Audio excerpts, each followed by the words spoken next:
They told her to stay back. They told her to rest. They told her she was too injured to help.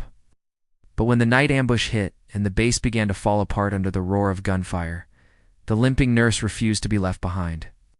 And when 4 helicopters touched down in the darkness, she became the reason Angel 6 walked away alive. Before I tell you what happened next, tell me in the comments where you're re-watching from. I love knowing who's listening. Her name was Nurse Tessa Hale, and she had been called Limping with the kind of tone that made it sound like a flaw instead of a wound. A shrapnel injury from months earlier had never fully healed, leaving her with a limp that made soldiers look at her like she was fragile, like she was already broken. Ow. She hated that look. She hated that they assumed she was less capable because she walked differently. Tessa had always been the kind of person who didn't want credit. She wanted to help. She wanted to save lives. She wanted to be useful. But on that night, usefulness was a matter of survival. The base was on high alert. Everyone knew the region was unstable. The enemy was close. The soldiers were tired. The way people get tired when they've been fighting for too long and the mind begins to blur the days into one continuous struggle. The sky was heavy with clouds and the air smelled like rain that never came. Tessa sat in the small medical tent, bandaging a soldier's arm while trying not to think about the pain in her own leg. The night was quiet, almost too quiet. It's the kind of quiet that makes you feel watched. She looked toward the entrance and saw the shadows of soldiers moving in the distance. Then she heard the faint, distant whine of helicopters approaching. For her heart skipped. Angel 6. The call sign sent a ripple through the base. Angel 6 was the rescue team. It's the ones who came when things had gone too wrong to be fixed alone. They were the hope that arrived in the dark, and the base had been praying for them for days. Then the first gunshot rang out, not from a distance, not from a warning. Right there. Close. Too close. The base erupted into chaos.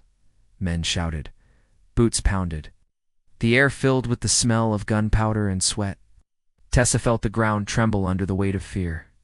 The medical tent shook as if it were a boat in a storm. Someone screamed for her to get down. Tessa froze. She looked at the soldiers rushing past, the wounded being dragged toward her, the blood that had no time to be human anymore. She could feel the panic rising, hot and sharp, in her chest. Her limp felt like it was tearing her apart. She thought she should stay back. She thought she should obey. But she couldn't. Not when lives were being ripped apart in front of her. She grabbed her medical kit and forced herself to stand.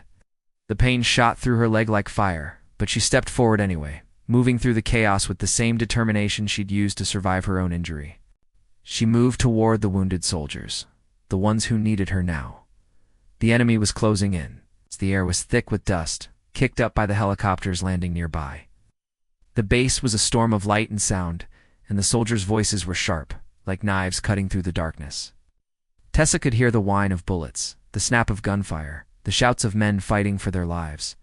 Then she saw him, a young medic, barely older than a boy, lying on the ground, blood pooling beneath him. His eyes were open, but unfocused. He was fading. Tessa's breath caught. She crawled toward him, ignoring the fear that threatened to paralyze her. She pressed her hand to his chest, feeling the faint beat of his heart. It was weak, but it was there. She knew what she had to do. She tore off his uniform and applied pressure. She worked fast, her hands moving with the steady precision of someone who had trained for this moment, even if she hadn't known it. The medic's breathing steadied. Tessa looked up and saw the enemy soldiers closing in, their silhouettes moving like shadows. She realized with a sudden chill that she was alone. The soldiers were fighting. The helicopters were landing. But the fight was not over. The base was still under attack. And then the radio crackled. "Angel 6 is down," a voice said, strained and urgent. "We need evac now." Tessa felt the world tilt. Angel 6. The rescue team. The hope. Down. She could hear the soldiers around her, the murmurs of fear. The moral question hit her like a physical force. Should she risk herself to help? Should she stay and treat the wounded? Should she try to get out and save herself?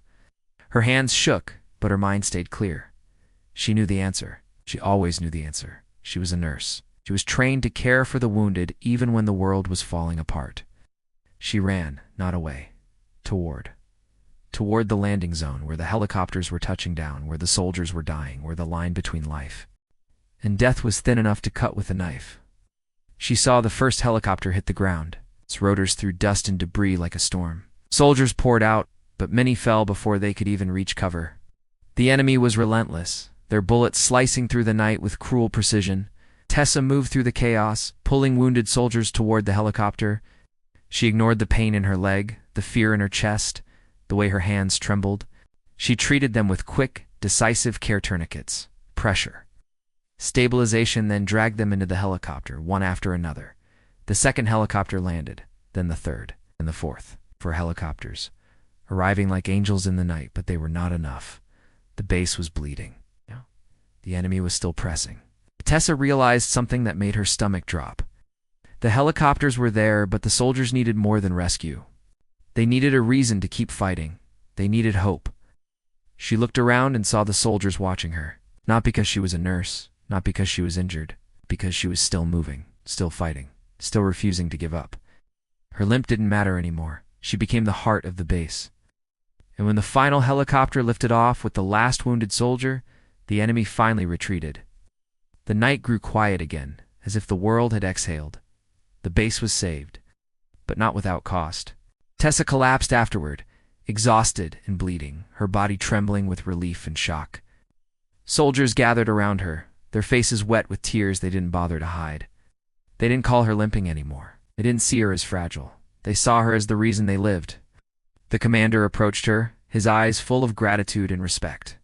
He knelt beside her and placed a hand on her shoulder.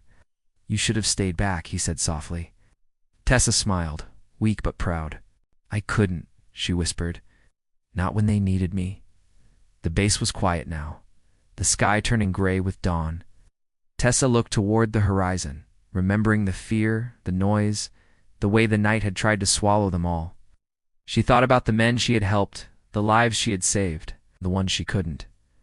She thought about how easily someone could be dismissed as weak or broken just because they walked differently. But that night, the limping nurse proved something that no one could ignore. Courage isn't about being perfect. It's about standing up anyway. Sometimes the ones we underestimate are the ones who carry us through the darkness. And sometimes the smallest acts of bravery become the reason the world keeps turning. Because courage doesn't vanish, it waits, and it finds its way back. The base may have been ambushed, but hope landed with 4 helicopters that night. And in the quiet after the storm, the memory of the limping nurse's courage stayed with them like a light in the dark. If this story moved you, leave a comment. Subscribe to Whispered Words. And share it with someone who needs to be reminded that true strength is often hidden in the most unexpected places.